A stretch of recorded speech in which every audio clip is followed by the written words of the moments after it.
Selamat datang di video tutorial Sistem TIK Penilaian Kinerja PTSP Pemda.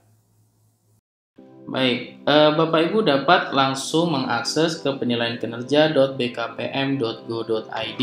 Selanjutnya adalah memilih menu login. Setelah diklik menu login, maka akan muncul halaman login, yaitu Bapak Ibu memasukkan username dan password. Username dan password tersebut sudah dikirimkan oleh pihak BKPM kepada masing-masing PTSP, baik itu provinsi, kabupaten maupun kota. Nah, selanjutnya setelah memasukkan username dan passwordnya, Bapak Ibu tinggal langsung melakukan verifikasi. Di sini ada I'm not robot, ini sebagai bentuk security. Silakan dipilih, misalnya ini Bapak Ibu bisa memilih gambar yang sesuai, yaitu misalnya tangga, tinggal diverifikasi sampai muncul ada tanda centang. Selanjutnya Bapak Ibu klik tombol sign in. Baik, setelah masuk ke dalam sistem, setelah sign in, maka akan masuk ke dalam laman utama, yaitu laman dashboard. Di sini di laman dashboard ada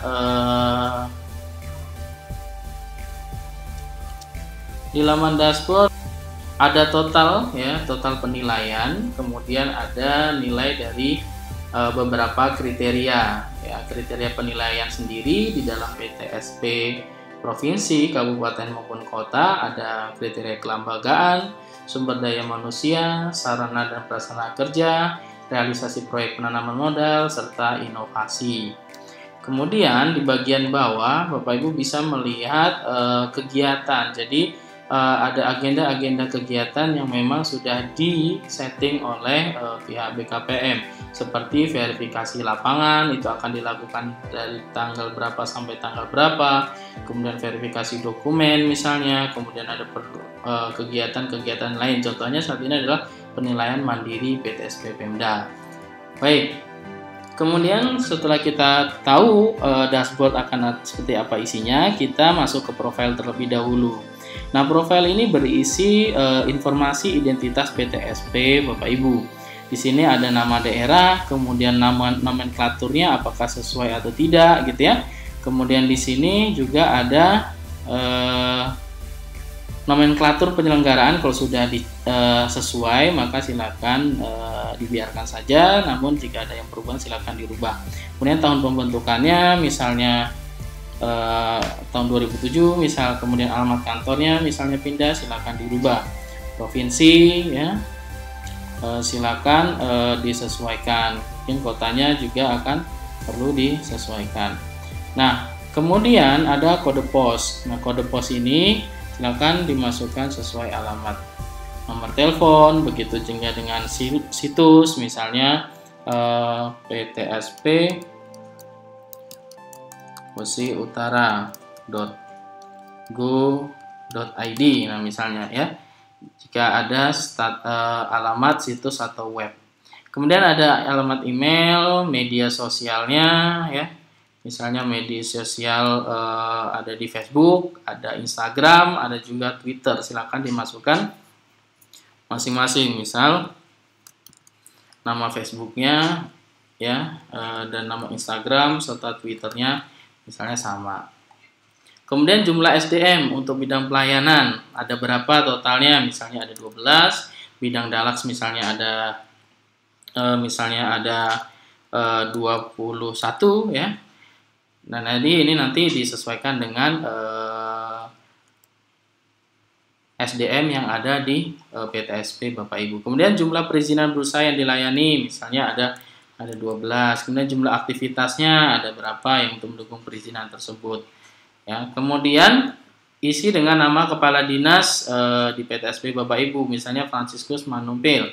Kemudian narahubung, misal Bapak Edo, ya. Kemudian isi nomor teleponnya, kemudian emailnya edo@gmail.com misal, ya. Nah, kemudian ada narahubung yang lain, misalnya ada Bapak Friendly dan seterusnya. Nah, kemudian di latitude dan longitude ini sebenarnya bisa langsung muncul secara otomatis. Namun, jika tidak muncul otomatis, maka ada permasalahan dengan browser dan itu tidak perlu takut ya. Tinggal Bapak Ibu masuk ke halaman atau cari satu aplikasi, satu di halaman website, cari saja latlong.net. Langsung ketikkan latlong.net, maka akan muncul halaman seperti ini. Kemudian Bapak Ibu tinggal masukkan namanya ya atau alamat, maaf. Jalan apa ya, nomor berapa, dan misalnya ada kode zip atau kode posnya. Kemudian klik find, nanti akan muncul latitude dan longitude di sini. Nah, latitude dan longitude ini bisa dimasukkan ke dalam aplikasi ini.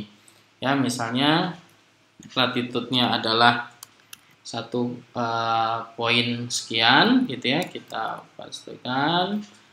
Ya, kita copy dari sini, kemudian kita copy paste di sini ya. Nah, kemudian setelah kita ada titik koordinatnya, maka upload foto tampak depan kantor ya. Nah, kita misalnya kita browse, kita klik ya foto yang tepat. Selanjutnya setelah data dinyatakan lengkap ya, sudah sesuai, kita klik tombol simpan. Baik, itu terkait dengan profil PTSP. Ya, setelah tersimpan, ya maka di sini akan muncul gambarnya ya, gambar dari foto tampak depan kantor. Baik, itu terkait dengan profil PTSP. Selanjutnya kita akan masuk ke penilaian mandiri. Nah, penilaian mandiri sendiri di dalam untuk PTSP provinsi, kabupaten, dan kota itu ada 5 kriteria, yaitu kelembagaan, SDM, Sarpras Ruangan, Sarpras Media Informasi, capaian realisasi proyek penanaman modal, serta inovasi. Nah, di sini untuk kelembagaan, Bapak Ibu bisa memilih menginput data yang berkaitan dengan kelembagaan PTSP berdasarkan fakta yang ada dengan memilih data yang sesuai. Jadi diperhatikan informasi pentingnya. Jadi di sini ada beberapa aspek lagi, yaitu ada integritas, kemudian ada kewenangan ya, kemudian ada tanggung jawab. Baik, ada juga soliditas ya, dan juga kesinambungan.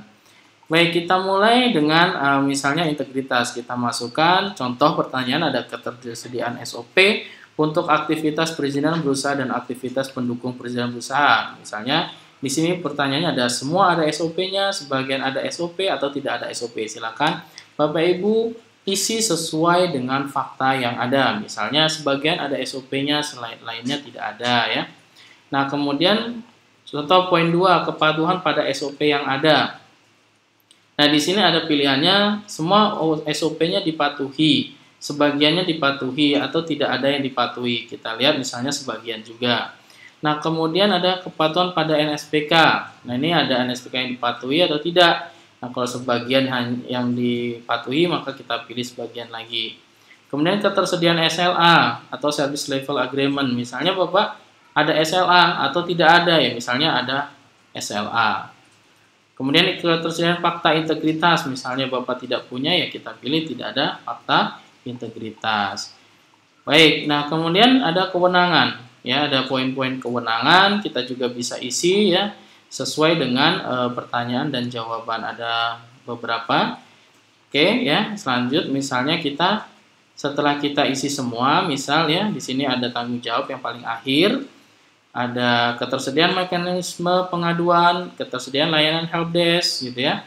Kita bisa pilih. Kemudian ketersediaan formulir pengaduan misal. Kemudian kita simpan sementara. Jangan lupa ya, sebelum kita lanjut ke kriteria selanjutnya, kita lakukan simpan sementara sehingga data yang Ibu masukkan tidak akan hilang. Baik, selanjutnya kita akan mengisi kriteria sumber daya manusia. Baik, kita baca informasi pentingnya apa, yaitu input data yang berkaitan dengan sumber daya manusia SDM di PTSP berdasarkan fakta yang ada dengan menambah data pada tombol lihat daftar SDM. Baik, kita lihat di sini ya, datanya masih kosong. Kita lihat daftar SDM. Nah, di sini ada tombol tambah ya. Kalau kita klik tambah, misalnya kita masukkan nama gitu ya. Untuk SDM-nya misalnya NIP-nya sekian, terus dia bagiannya misalnya kepala seksi bidang Dalaks misal, kemudian pendidikan terakhirnya misal S1 ilmu kepemimpinan misal. Ya. Kemudian lama bertugasnya 4 tahun misal. Kemudian apakah ASN ya atau tidak, silakan dipilih sesuai dengan faktanya. Kemudian isi nomor sertifikat untuk apakah memiliki sertifikat diklat PTSP tingkat dasar, tingkat 1 itu. Jika memang memiliki, input saja nomor sertifikatnya, kemudian tingkat lanjut dimasukkan saja nomornya ya, kemudian nomor sertifikat yang lain. Baik. Selanjutnya kita setelah kita cek misal apakah ada sertifikat yang lain, kita pilih kirim ya. Setelah kita kirim, dia akan muncul data tersebut di dalam tabel SDM. Nah, di dalam tabel SDM ini juga akan menambah secara otomatis di tabel summary-nya, yaitu ada kepala seksi bidang Dalaks di sini akan bertambah ya. Ada ya di situ ada apakah dia memiliki sertifikat gitu ya, apakah tidak gitu. Nah, sertifikat mana yang dimiliki maka akan muncul di dalam tabel summary. Baik, sebelum kita lanjut gitu ya, kita untuk SDM tidak ada simpan sementara karena simpannya sudah saat kita menambah SDM tadi ya, ketika kirim itu kita sudah menyimpan data, sehingga selanjutnya adalah kita klik langkah selanjutnya yaitu Sarpras ruangan. Nah, kriteria sarana dan prasarana kerja untuk ruangan, apa yang harus kita input di dalamnya yaitu input data yang berkaitan dengan sarana dan prasarana kerja ruangan di PTSP berdasarkan kondisi yang ada dengan memilih data yang sesuai. Nah, di sini ada Sarpras, misalnya ada front office ya, ada kantor depan. Nah, di sini ada keberadaannya, apakah ada loket penerimaan, misalnya kita isi ada. Kemudian apakah ada komputer di dalam loket tersebut, misalnya ada dengan kondisi kurang baik, misal. Oke, ya.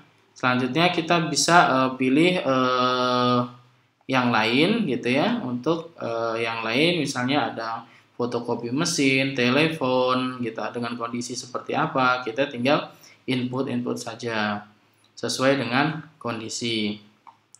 Baik, jika sudah ya, kita sama seperti yang sebelumnya, kita klik simpan sementara.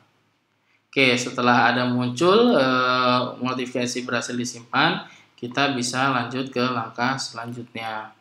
Nah, di langkah selanjutnya yaitu kita isi kriteria sarana dan prasarana kerja untuk media informasi.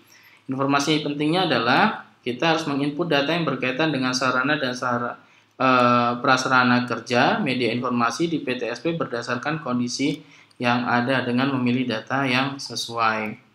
Baik, kemudian ada indikator penilaian. Di masing-masing itu ada maklumat layanan publik, tanda arah lokasi atau titik Google Maps-nya apakah ada ya, papan nama kantor, petunjuk ya, panduan layanan, leaflet atau brosur, jenis layanan, ada website PTSP dan seterusnya. Kemudian di sini ada konvensional. Apakah di sini juga ada digital. Jadi, apakah maklumat layanan publik ini berbentuk konvensional? Kalau misalnya ada, kondisinya seperti apa? Juga apakah selain konvensional ada digitalnya juga? Nah, kalau digital bagaimana kondisinya? Kita tinggal pilih sesuai dengan kondisi. Tanda arah lokasi mungkin juga ada yang konvensional gitu ya. Ada juga yang digital ya, bisa menggunakan LED dan seterusnya itu. Kita juga bisa tentukan. Kita bisa masukkan sesuai dengan kondisinya. Baik, setelah ini semua diisi, kita lakukan simpan sementara. Nah, setelah kita lihat kita simpan sementara, kita bisa lanjut ke kriteria berikutnya yaitu capaian realisasi proyek penanaman modal. Informasinya sama, yaitu bagaimana kita harus menginput data yang berkaitan dengan capaian realisasi proyek penanaman modal yang dimiliki PTSP berdasarkan data yang ada dengan memilih data yang sesuai. Di sini ada indikatornya, ada 5 indikator penilaian. Ada persentase capaian target realisasi nilai penanaman modal tahun sebelumnya. Kita bisa pilih di sini ada lebih dari 100%, 80 sampai 99,9%, 70 sampai 79,9% atau kurang dari 69,9%. Jadi kita pilih, misalnya memang 80% ke atas, nah berarti kita pilih 80 sampai 99,9%. Selanjutnya indikator penilaian kedua yaitu persentase capaian target realisasi penyerapan tenaga kerja tahun sebelumnya. Kita pilih di sini sama ya, apakah mencapai 100% atau lebih, bahkan kita tinggal pilih sesuai dengan kondisi yang ada. Kemudian kegiatan dilakukan untuk mendorong kemitraan UMKM, apakah ada? Kalau ada, berapa UMKM gitu ya? Apakah lebih dari 100, 50 sampai 100 ya, kemudian 10 sampai 50 atau lebih dari 10. Baik, kemudian kita pilih kesediaan data UKM yang bermitra dan yang perlu dibina. Misalnya tidak tersedia ya, tersedia tidak dimanfaatkan atau tersedia dan dimanfaatkan. Ya, setelah itu ada tersedia peraturan untuk memitrakan ya. Memitrakan UMKM tersebut, apakah ada peraturan untuk diimplementasikan dengan baik, ada peraturan tapi belum diimplementasikan dengan baik. Jadi kita bisa pilih. Kemudian kita klik lagi simpan sementara. Setelah kita klik simpan sementara, kita bisa langsung menuju kriteria selanjutnya, yaitu terkait dengan inovasi. Dalam inovasi pun kita harus memasukkan inovasi apa saja yang sudah dilakukan oleh PTSP berdasarkan data yang ada. Ada 4 indikator di sini. Jumlah inovasinya yang dilakukan dalam 1 tahun misalnya lebih dari 5, 3 sampai 5. Atau kurang dari 3 misalnya 1, 2, 3 atau sama sekali tidak ada. Misalnya ada 1 inovasi dalam 1 tahun ini. Kemudian inovasi yang kontinuitas atau yang berlanjutan. Nah, ini ada tersedia dan dimanfaatkan, tidak dimanfaatkan atau tidak tersedia. Banyak masyarakat gitu ya yang mengakses inovasi tersebut, misalnya ada bukti atau tidak. Ya. Atau misalnya kita memang menyiapkan buktinya cukup ya, kita klik ada buktinya. Nah, kemudian penilaian masyarakat terhadap inovasi yang dilakukan, apakah responnya baik, responnya kurang baik, atau bagaimana. Misalnya responnya baik. Selanjutnya kita simpan sementara lagi. Baik, jadi sudah 5 kriteria yang kita sudah isi, yaitu kelembagaan, SDM, Sarpras, baik itu ruangan maupun media informasi, kemudian ada kriteria capaian realisasi proyek penanaman modal, dan juga ada inovasi. Baik, selanjutnya adalah kita ke dokumen lampiran. Jadi ada beberapa dokumen yang harus dilampirkan. Ya, jadi kita harus memasukkan dokumen yang dilampirkan itu sudah disiapkan formatnya ya dalam bentuk DOCX atau dokumen docs ya. Dokumen tersebut harus dikonversi ke dalam format PDF sebelum diunggah ke dalam sistem. Ukuran maksimal setiap dokumen adalah 20 MB. Baik, kemudian di sini ya ada beberapa dokumen yang memang disesuaikan dengan kriterianya. Misalnya untuk kriteria integritas ada 3 dokumen, yaitu SOP perizinan berusaha dan pendukung perizinan berusaha. Ada Perkada Kepatuhan NSPK, kemudian dokumen fakta integritas. Nah, di sini ada format template-nya, jadi kita bisa download ya. Ketika kita download ya, kita bisa buka ya dokumen tersebut seperti apa ya. Di sini contohnya ada dokumen. Oke. Sedang opening, kita tunggu. Nah, ini adalah contoh template-nya. Nah, di sini ada nama, contohnya adalah nama perda atau perkada. Di sini namanya apa? Foto halaman depan untuk perda atau perkada tersebut, dan juga foto halaman paling belakang, gitu ya, sebagai bukti. Kemudian kemudian diisi, misalnya ada 2 ya, berarti ada 2 perda atau perkada yang bisa di-input. Baik, ada juga yang terkait dengan SOP atau dokumen-dokumen yang lain, ya, ada dokumen fakta integritas, untuk kewenangan itu ada selimpahan wewenang, ya, kemudian ada SK penugasan tim teknis, ada dokumen pembebasan retribusi, soliditas. Nah, ini ada beberapa dokumen-dokumen yang bisa sudah ada formatnya, berarti Bapak Ibu tinggal isi sesuai dengan panduannya. Baik, selanjutnya untuk dokumen yang tadi, ya, kita harus konversi. Baik, selanjutnya kita misal download dokumen fakta integritas. Oke, setelah kita download, ya, kita akan dapatkan, ya, dokumennya. Kemudian di sini ada perintahnya, kita harus memasukkan foto dokumen fakta integritas. Misalnya ada 2 atau 3, 1, 2 atau 3, silakan dikopikan ke dalam dokumen tersebut. Misalnya kita pilih gambar yang mana, kita Ctrl C, kemudian kita Ctrl V gitu, ya. Misalnya kita kopikan seperti ini. Selanjutnya kita ekspor ke dalam bentuk PDF atau save as PDF di dalam Microsoft Word. Bisa saja di sini langsung kita save ke dalam bentuk PDF. Karena kita menguploadnya dalam bentuk PDF nantinya. Baik, seperti ini nanti akan menjadi berbentuk PDF.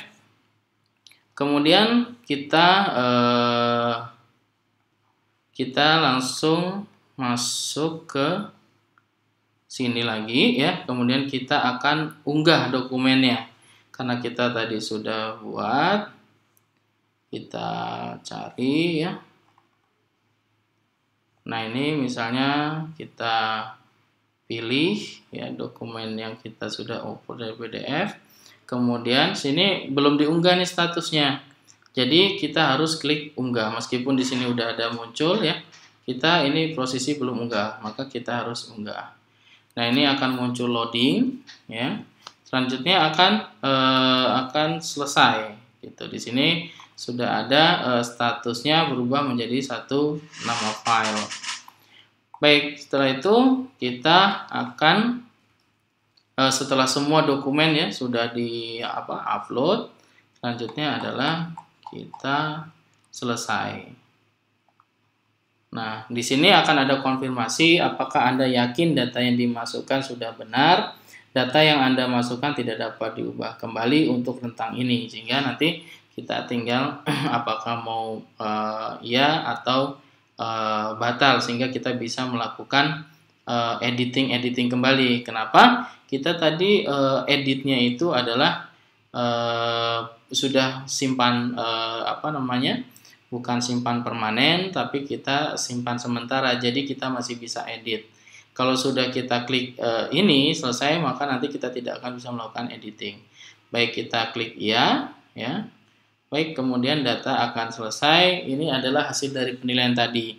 Tentunya tidak akan 100% karena tadi kita menyimpannya dalam tidak semua pertanyaan, gitu, ya. Misalnya kelembagaan tadi hanya berapa poin, sumber daya manusia juga kita cuma hanya masukkan 1 atau 2 orang, gitu, ya. Begitu juga dengan indikator kriteria-kriteria lainnya. Baik, begitu dengan tutorial untuk melakukan penilaian mandiri menggunakan sistem TIK, penilaian kinerja PTSP, Pemda, PPB Pemda, dan PPB KL. Terima kasih.